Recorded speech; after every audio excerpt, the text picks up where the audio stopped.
এই ভিডিওটিতে আমি উচ্চ মাধ্যমিকের সম্পূর্ণ দর্শন বা ফিলোসফি বই থেকে অতি গুরুত্বপূর্ণ সেরা 50টি এমসিকিউ প্রশ্ন নিয়ে আলোচনা করব।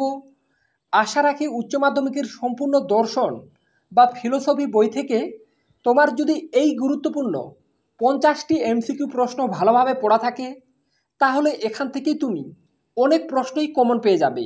এমনকি তোমাদেরকে জানিয়ে রাখি, এখানকার অনেক প্রশ্ন এর আগের বছর বিভিন্ন টেস্ট পরীক্ষায় বারবার এসেছে। তাই তোমাদেরকে জানিয়ে রাখা ভালো, প্রত্যেকটা প্রশ্নই এবছরের উচ্চ মাধ্যমিক পরীক্ষার জন্য ভীষণ গুরুত্বপূর্ণ। কাজেই ভিডিওটি বিন্দুমাত্র স্কিপ না করে প্রথম থেকে শেষ পর্যন্ত দেখতে থাকো এবং চ্যানেলে নতুন হয়ে থাকলে অবশ্যই চ্যানেলটি সাবস্ক্রাইব করে পাশে থাকা বেল আইকনটি প্রেস করে রাখো। তো চলো শুরু করি। তো দেখে নাও উচ্চ মাধ্যমিকের সম্পূর্ণ দর্শন বা ফিলোসফি বই থেকে অতি গুরুত্বপূর্ণ 50টি এমসিকিউ প্রশ্ন। তো প্রথমেই দেখে নেব একের দাগে। অনুমান যখন ভাষায় ব্যক্ত হয় তখন তাকে কি বলে? উত্তর যুক্তি। এরপর দুইয়ের দাগে, বৈধ অবরোহ যুক্তির যুক্তিবিদ্যা সত্য হলে সিদ্ধান্তটি কি হবে? উত্তর সত্য। 3, যে যুক্তিতে আশ্রয় বাক্য থেকে সিদ্ধান্তটি অনিবার্য রূপে নিঃসৃত হয় তাকে কি বলে? উত্তর অবরোহ যুক্তি। 4এর দাগে, আরোহ যুক্তির সিদ্ধান্ত সবসময় কি হয়? উত্তর সম্ভাব্য। 5এর দাগে, কোনো অবরোহ যুক্তির সিদ্ধান্ত যদি সত্য হয় তবে যুক্তিটি কি হবে? উত্তর অবশ্যই বৈধ। 6এর দাগের প্রশ্ন, লজস শব্দটির অর্থ কী? উত্তর চিন্তা। 7এর দাগের প্রশ্ন, প্রতিটি নর্থক বচনে ব্যাপ্য পদ হবে কোন পদ? উত্তর বিধেয় পদ। 8এর দাগে, শর্তানুসারে বচন কয় প্রকার ও কি কি? উত্তর 2 প্রকার, যথা প্রাকল্পিক ও দ্বিতীয় বৈকল্পিক বচন। তো বন্ধুরা, এখানকার প্রত্যেকটা প্রশ্ন উচ্চ মাধ্যমিকের দর্শন পরীক্ষায় আসার মতো, তাই তোমরা প্রত্যেকটা প্রশ্ন ভালোভাবে খাতায় লিখে নিয়ে এখন থেকে পড়াশোনা শুরু করে দাও। আমি গ্যারান্টি দিয়ে বলতে পারি, তোমার যদি এখানকার প্রত্যেকটা প্রশ্ন পড়া থাকে তাহলে তুমি কিন্তু অনেক প্রশ্নই কমন পেয়ে যাবে।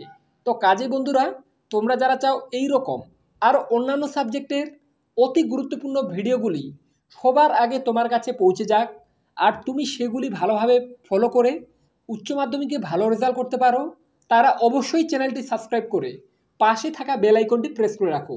হ্যাঁ বন্ধুরা, তোমাদেরকে বারবার বলছি, শেষের আর মাত্র 3 মাস সময় বাকি আছে। এই 3 মাস তুমি যদি একটু সিরিয়াসভাবে পড়াশোনা করো এবং আমাদের দেওয়া চ্যানেল থেকে সাজেশনগুলি ভালোভাবে ফলো করে যাও তাহলেই কিন্তু অনেক ভালো রেজাল্ট করতে পারবে। তাই তোমাদের উদ্দেশ্যে বলে রাখছি, চ্যানেলে নতুন হয়ে থাকলে অবশ্যই চ্যানেলটি সাবস্ক্রাইব করে পাশে থাকা বেল আইকনটি প্রেস করে রাখো। এরপরে দেখে নাও 9এর দাগে, একটি বিশিষ্ট নিরপেক্ষ বচনের অংশ কয়টি? উত্তর 4টি। 10এর দাগে, উদ্দেশ্যপদ ও বিধেয়পদ অব্যপ্য হয় সর্বদা কোন বচনে? উত্তর আই বচনে। 11এর দাগের প্রশ্ন, কোন বচনে কেবল বিধেয়পদ ব্যপ্য হয়? উত্তর এ বচনে। 12এর দাগের প্রশ্ন, উদ্দেশ্যপদ অব্যপ্য হয় কোন বচনে? উত্তর বিশেষ বচনে। 13এর দাগে, যদি এ বচনটি সত্য হয় তবে ও বচনটির সত্যমূল্য কি হবে? মিথ্যা। 14এর দাগে, একই উদ্দেশ্য ও বিধেয় বিশিষ্ট এ বচন সত্য হলে ই বচনের সত্যমূল্য কি হবে? উত্তর মিথ্যা। 15এর দাগে, একই উদ্দেশ্য ও বিধেয় বিশিষ্ট আই এবং ও বচন হল পরস্পরের কি বচন?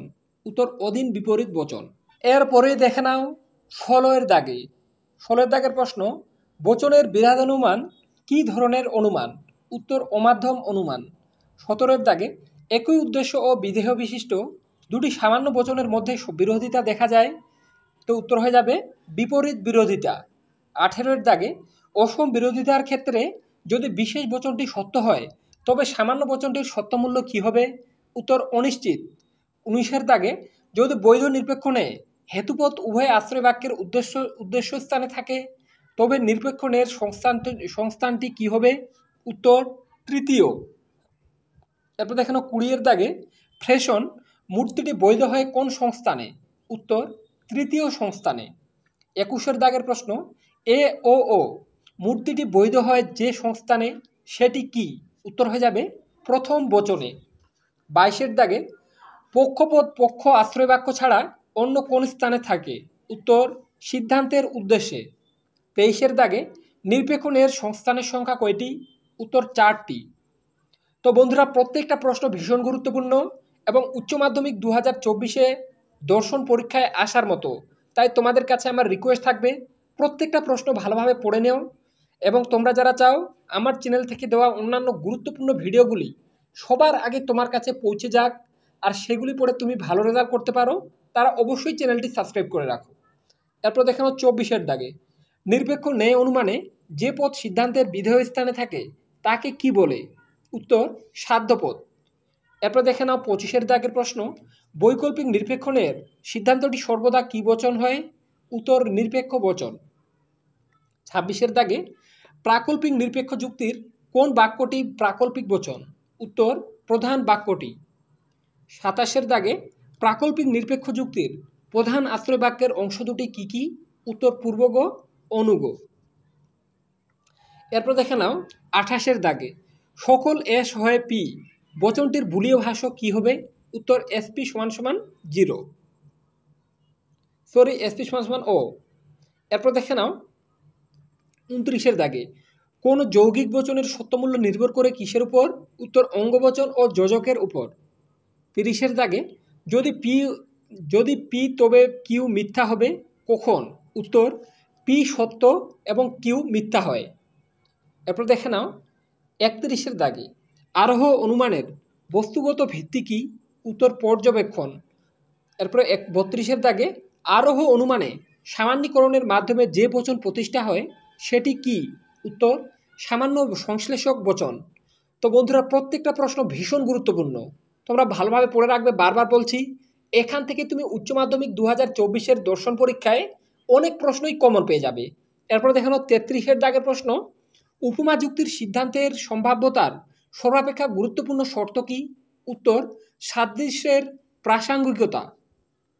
34-এর দাগে আরোহ অনুমানের আকারগত ভিত্তি কি? উত্তর প্রকৃতির একরূপতা নীতি ও কার্যকরণ নীতি।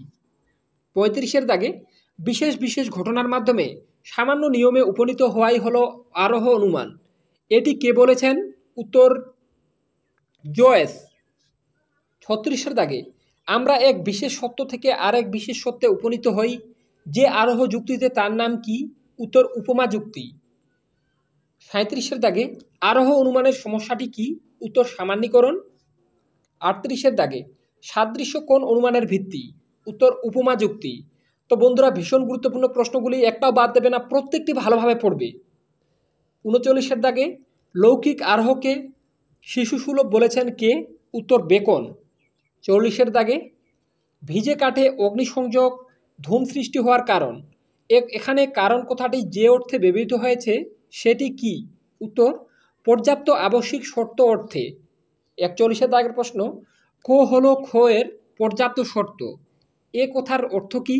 উত্তর যদি ক ঘটে তবে খ ঘটে।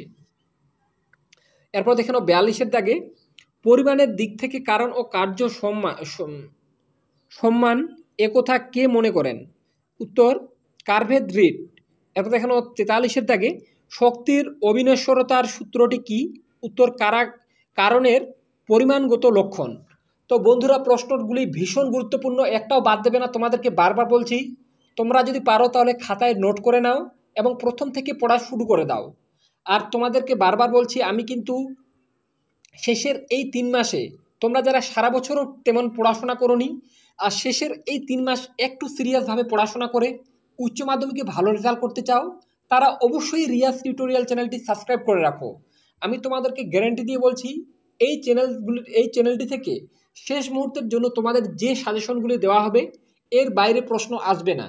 তাই তোমাদেরকে বলছি, চ্যানেলে নতুন হয়ে থাকলে অবশ্যই চ্যানেলটি সাবস্ক্রাইব করে পাশে থাকা বেল আইকনটি প্রেস করে রাখো। তো এরপরে দেখে নাও 43-এর দাগে শক্তির অবিনশ্বরতার সূত্রটি কি? উত্তর কারণের পরিমাণগত লক্ষণ। 45-এর দাগে কারণ শব্দের দ্বারা পর্যাপ্ত আবশ্যিক শর্তকে নির্দেশ করেন কে? উত্তর আই এম কপি। এরপর দেখে নাও 46-এর দাগে অক্সিজেনের উপস্থিতি দহনের কারণ, এখানে কারণ কথাটি যে অর্থে ব্যবহৃত হয়েছে সেটি কি? উত্তর আবশ্যিক শর্ত। এরপর দেখে নাও 47-এর দাগে বহু কারণবাদকে সমর্থন করেন কে? উত্তর বেইন। 48-এর দাগে দ্বৈত অন্বয়ী পদ্ধতিটি কি? উত্তর অন্বয়ী ব্যতিরেকী পদ্ধতি। 49-এর দাগে মিলের যে পদ্ধতি কার্যকরণকে সহাবস্থান থেকে পৃথক করতে পারে না সেটি কি? উত্তর সহপরিবর্তন পদ্ধতি। এরপর দেখে নাও 50-এর দাগে মিলের যে আরোহ পদ্ধতিতে কেবল দুটি মাত্র দৃষ্টান্ত যাচাই করা হয় সেটি কি? উত্তর সংযুক্ত পদ্ধতি। 51-এর দাগে মিলের কোন পদ্ধতিতে কাকতলীয় দোষ ঘটে? উত্তর ব্যতিরেকী পদ্ধতিতে। তো বন্ধুরা, আশা রাখি এই 50টি এমসিকিউ প্রশ্ন তুমি যদি উচ্চ মাধ্যমিকের দর্শন বা ফিলোসফি বই থেকে ভালোভাবে পড়ে রাখতে পারো, আমি আশাবাদী এখান থেকে তুমি কিন্তু অনেক প্রশ্নই কমন পেয়ে যাবে উচ্চ মাধ্যমিক 2024-এর দর্শন পরীক্ষায়। তো কাজেই বন্ধুরা, তোমরা যদি ভিডিওটির মাধ্যমে একটু হলেও উপকৃত হয়ে থাকো এবং চাও এইরকম আরও অন্যান্য গুরুত্বপূর্ণ ভিডিওগুলি সবার আগে তোমার কাছে পৌঁছে যাক আর তুমি সেগুলি পড়ে ভালো রেজাল্ট করতে পারো, তারা অবশ্যই চ্যানেলটি সাবস্ক্রাইব করে পাশে থাকা বেল আইকনটি প্রেস করে রাখো। তো আজকে এ পর্যন্তই, দেখা হবে নেক্সট কোনো ভিডিওতে।